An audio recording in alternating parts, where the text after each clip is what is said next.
Welcome to Sri Academy Online Teaching Classes 2020-21। सुप्रभात। मैं नीलम त्रिपाठी आज एक नए अध्याय के साथ प्रस्तुत हूँ। वह अध्याय है आखिर कितनी जमीन। बच्चों, आइए आज हम पढ़ते हैं पाठ 7 आखिर कितनी जमीन। यह कहानी उस व्यक्ति के इर्द गिर्द घूमती है जो एक किसान है और वह अपनी पारिवारिक स्थिति को सुधारने के लिए मेहनत करता है और मेहनत करते करते उसके अंदर लालच का गुण समा जाता है। लालच होने से वह अत्यधिक प्राप्त करने के लिए अपनी जान की परवाह नहीं करता था और इस कहानी में ऐसा ही हुआ।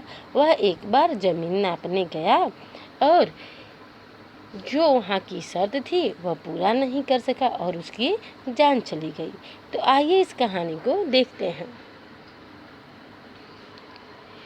मनुष्य की अतृप्ति तथा भौतिक समृद्धि के प्रति लोलुपता कभी कम नहीं होती।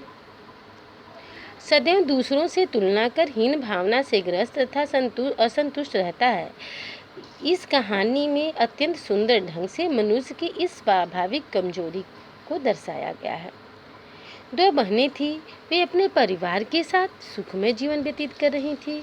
एक की शादी कस्बे के एक सौदागर से हुई थी तथा छोटी बहन का विवाह गांव के किसान से हुआ था। एक बार बड़ी बहन छोटी बहन के घर आई। उसे देखकर बड़ी नाक भौं शिकोड़ी और बोली, छोटी, तुम यहाँ कैसे रहती हो? न तो यहाँ कोई होटल है, न थिएटर है, छोटा सा घूमने फिरने का कोई साधन भी नहीं है। छोटी बहन ने उत्तर दिया, मैं यहाँ आसानी से सुखपूर्वक रह सकती हूँ। हमें तो बड़ा ही यहाँ रहने में आनंद आता है, आराम है। बड़ी बोली, रहने दो, हम देख रहे हैं हम शहर में कितने मज़े करते हैं। तरह तरह के खाने पीने की चीज़ों, होटलों में खाना, थिएटर, तमाशे देखना, मौज मस्ती करना आदि सब हमारे जीवन के आनंद है। छोटी बहन को बड़ी बहन की तीखी बातें बिल्कुल नहीं भाई। वह बोली, आमदनी बहुत है, तुम सज धज कर रहती हो, किंतु यदि ऊंच नीच हो जाए तो क्या होगा?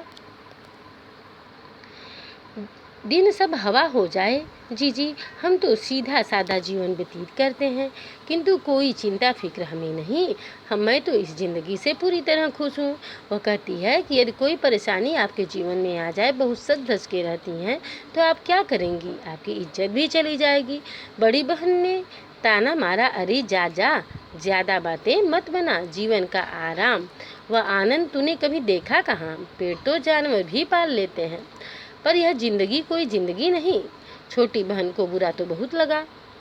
4 दिन के लिए आई और 10 बातें सुनाकर भी गई, किंतु वह चुप रही, क्योंकि हमारे समाज में बड़ी बहन को जवाब सवाल नहीं किया जाता। उसने बड़ी बहन के ताने का कोई उत्तर नहीं दिया, किंतु घीसा ये सारी बातें सुन रहा था और अपनी पत्नी की मनोभावना को समझकर मेहनत करने लगा और खेती में जब विकास हुआ तो अत्यधिक खेत भी खरीदने लगा। तभी पता चला कि सतलुज नदी के पार एक नई बस्ती बस रही है। वहाँ जाने वाले व्यक्ति को 20 एकड़ जमीन भी मिलेगी मुफ्त में। दीना ने वहाँ जाने का निश्चय कर लिया और अपने परिवार के सहित दीना वहाँ ही पहुँच गया। दीना की खुशी का तो कहना ही क्या, उसने अपने लिए कई इमारतें खड़ी की। उसके पास चराई के लिए खुला मैदान था। उसने बहुत सारे मवेशी खरीद लिए, किंतु इच्छाएं दबने से दबती नहीं है। पाँव फिर दीना का कचकटने लगा। उसे अपनी जमीन पर कम लगने लगी। दीना और जमीन खरीदने को लालायित होने लगा। एक दिन सौदागर ने दीना को बताया कि नदी के उस पार इतनी जमीन है कि महीनों चलो तभी कोई न नाप पाए। दीना सुनकर बहुत प्रसन्न हुआ और अधिक जमीन पाने की चाह में उसने नदी के उस पार जाने का निश्चय किया। दीना एक आदमी को साथ ले सौदागर के बताया स्थान की ओर चल पड़ा।